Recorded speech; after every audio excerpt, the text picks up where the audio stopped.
Guys coming to question number 1। और यहाँ पे हमें बताया गया है कि एक पिरामिड है जहाँ पे कि हर एक दो मास के बीच का जो सेपरेशन है वो ए है। और इसका जो बेस है वो ट्राइंगुलर है। So it is something like this.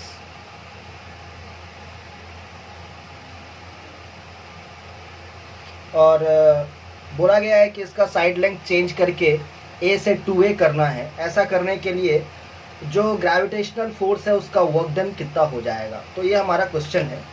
तो सबसे पहले जैसा कि हमें पता है कि delta W by any conservative force is given by negative of change in potential energy.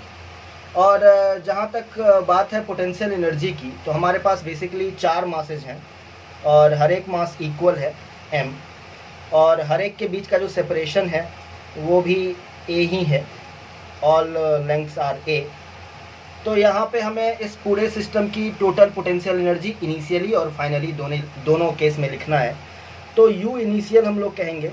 इसके लिए हम लोग सबसे पहले देखेंगे कि जितने भी पेयर्स पॉसिबल हैं उन सभी पेयर का पोटेंशियल एनर्जी हमें लिखना पड़ेगा।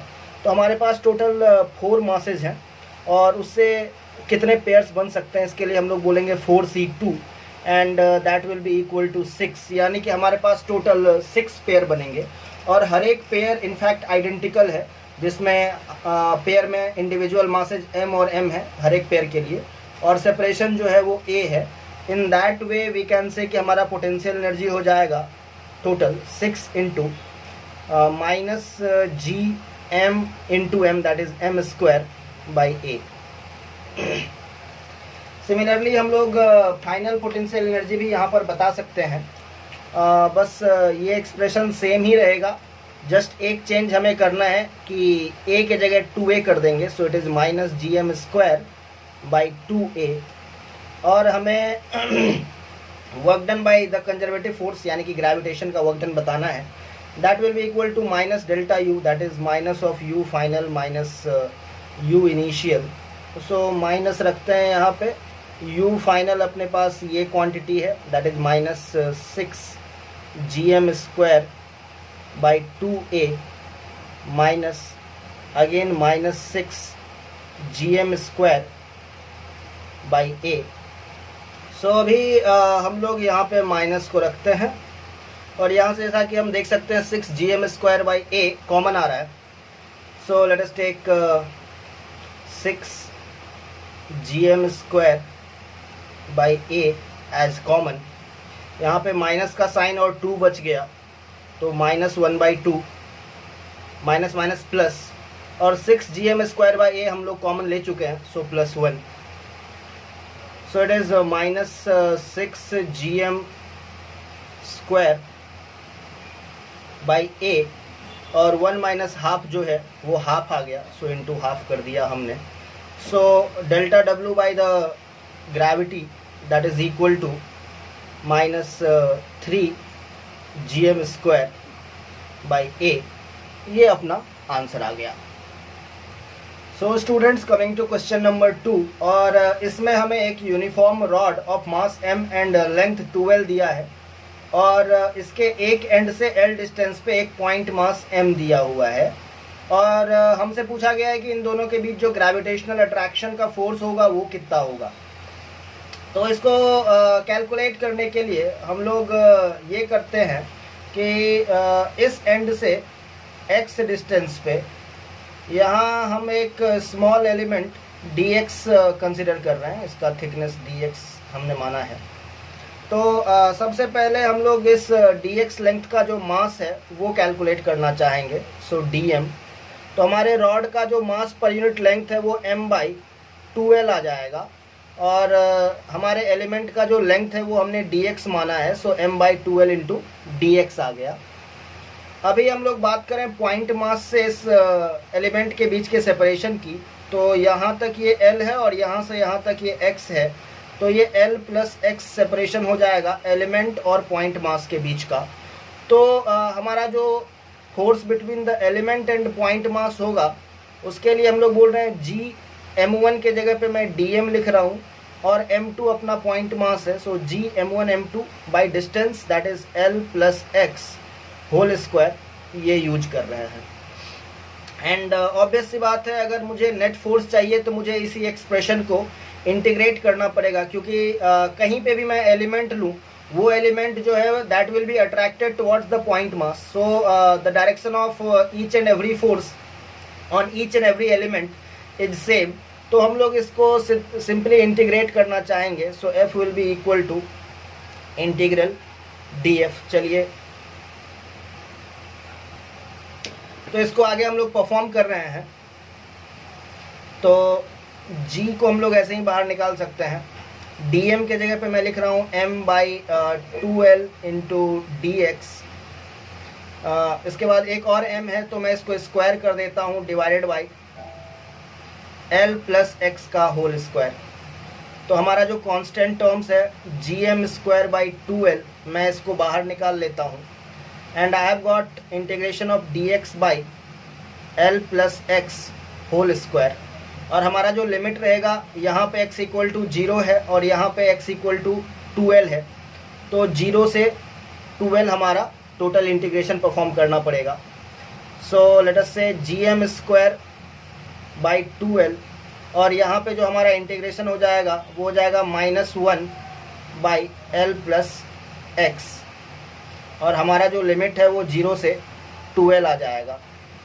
अगर मैं इस माइनस को हटाना चाहता हूँ तो मैं जस्ट लिमिट्स को स्वैप कर दूंगा, so I can write gm square by 2l into 1 over l plus x within limit 2l to 0। चलिए अभी लिमिट्स पुट करते हैं। So it is gm square by 2l, एक बार मैं x की जगह 0 रख रहा हूँ तो l plus 0 is simply l, minus 1 over l plus 2l that is 3l। अभी मैं अगर इसको सॉल्व करने जाऊँ then I will get gm square by 2l into LCM हमारे पास 3l आ जाएगा, so 3 minus 1, 3 minus 1 is 2, so 2 से 2 को कैंसिल कर रहा हूँ मैं। और फाइनली हम लोग बता सकते हैं कि जो force between the rod and the point mass हो जाएगा that will be equal to gm square over 3l square, और यही हमारा आंसर है for question number 2। So guys coming to question number 3, और यहाँ पे हमें बताया गया है एक प्रोजेक्टाइल के बारे में जिसको कि अर्थ के सरफेस से हम लोग प्रोजेक्ट करते हैं, और उसका मैक्सिमम हाइट जो है वो 8 टाइम्स द रेडियस ऑफ अर्थ होता है। तो हमें पूछा गया है कि प्रोजेक्टाइल वेलोसिटी कितनी रही होगी, पहला पार्ट है। तो लेट्स सॉल्व दैट।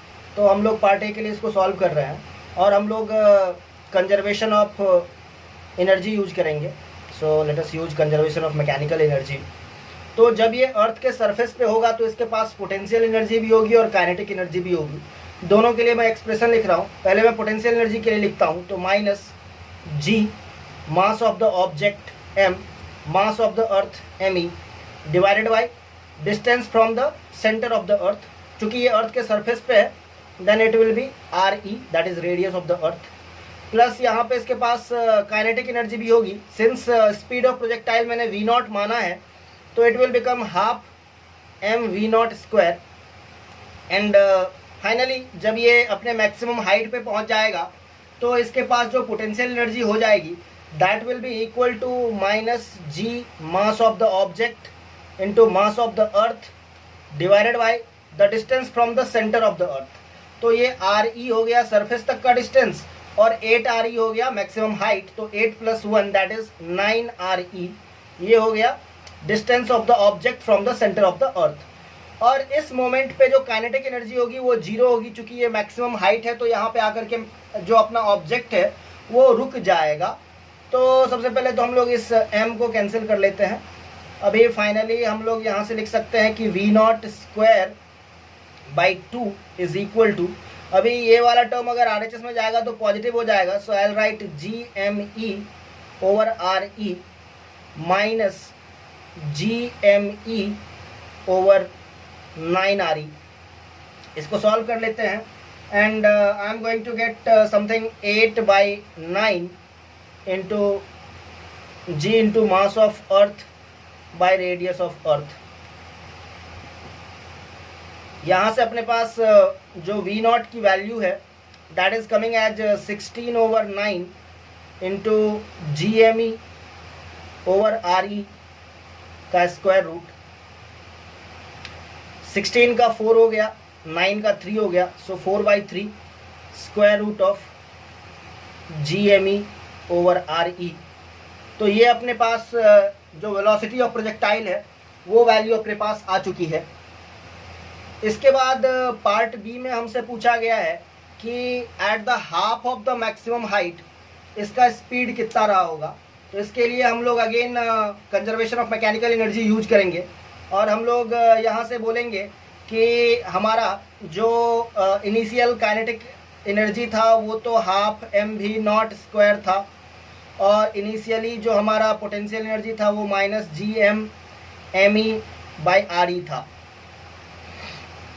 जब ये अपने half of the maximum height पे पहुंचेगा, लेट अस से इसकी जो वेलोसिटी है वो हाफ mv² हो जाती है और यहाँ पे जो इसकी पोटेंशियल एनर्जी होगी वो -GM into mass of earth by the distance from the centre of the earth that will be RE। तो सरफेस तक का डिस्टेंस हो गया एंड हाफ 8 का हाफ 4 हो गया, तो 4 + 1 दैट इज 5 RE आ जाएगा। अभी हमें हाफ mv² से सबसे पहले हम लोग m को कैंसिल कर लेते हैं यहाँ से और अपने पास जो आ रहा है v²/2 इस पे फोकस करते हैं। That will be equal to v0²/2। तो v0 का जो स्क्वायर है v0²/2 जो है ये हमने यहाँ पे ऑलरेडी कैलकुलेट करके रखा हुआ है 8/9 GME/RE। मैं इसको डायरेक्टली यहाँ पे लिख रहा हूँ। सो it is v0²/2 is 8/9 times GME/RE minus अपने पास यहाँ पे GME/RE है और ये वाला टर्म अगर आएगा इधर तो अपने पास ये प्लस होके आएगा। सो it will B plus GME/5 RE। Once I solve it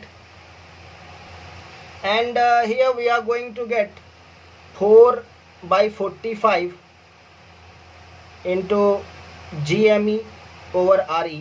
ये अपने पास v²/2 की वैल्यू है, तो यहाँ से हम लोग v की वैल्यू बता सकते हैं। It will B 8/45 into GME/RE इस चीज़ का स्क्वायर रूट। तो 8 से हम लोग 4 को बाहर कर ले तो 2 बाहर आ जाएगा, 45 से 9 को बाहर कर ले तो 3 बाहर आ जाएगा और स्क्वायर रूट 4 बाहर हो गया, 2 बाकी है, सो 2 और 45 से 9 बाहर हो गया तो 5 बाकी है, सो 2/5 इंटू GME/RE। ये अपने पास जो वेलोसिटी है at the mid point of the maximum height ये हमें पता चल गई। So that was the complete explanation for question number 3। So guys coming to question number 4 और इसमें हमें बताया गया है कि एक सैटेलाइट है जो कि close to the earth orbit में रिवॉल्व कर रहा है और इसका जो टाइम पीरियड है वो 1.5 आवर्स है। अभी अर्थ के इक्वेटर पे अगर कोई पॉइंट P है तो उस सैटेलाइट को वापस से उसी पॉइंट P तक आने में कितना टाइम लगेगा ये हमसे पूछा गया है। तो यहाँ पे जो कॉन्सेप्ट है वो रिलेटिव एंगुलर वेलोसिटी का है। सिंस हमारा अर्थ भी रोटेट कर रहा है और हमारा सैटेलाइट भी रोटेट कर रहा है, तो इसमें 2 केसेज बन सकते हैं। तो पहला जो केस है कि इफ सैटेलाइट स्पिन्स और rather to say if satellite rotates from west to east. कहने का मतलब है कि हमारा जो अर्थ का स्पिन का डायरेक्शन है वो भी वेस्ट टू ईस्ट है और अगर हमारा सैटेलाइट भी वैसे ही रोटेट कर रहा है तो इस केस की बात हम लोग यहाँ पे पहले करने वाले हैं।